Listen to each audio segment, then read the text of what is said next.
Magandang buhay.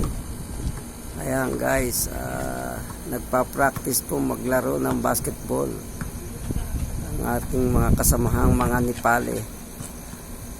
Kung paano maglaro ng basketball. Ayan guys.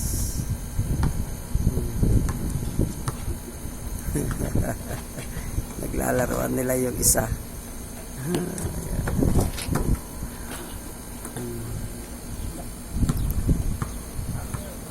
Although na hindi nila laro yan kasi basketball nakikita lang po mga kabayan natin dito.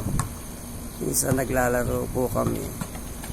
Ayan, ito isa medyo marunong-runong na. Ayun, usay, nakashoot din.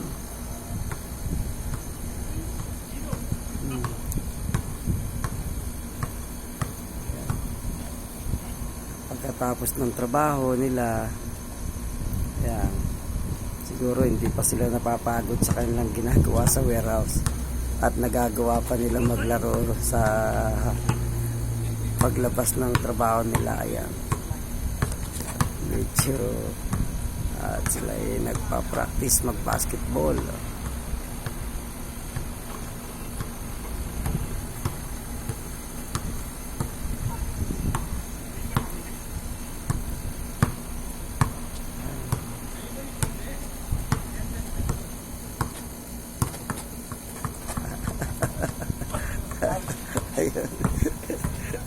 Thank you for watching guys.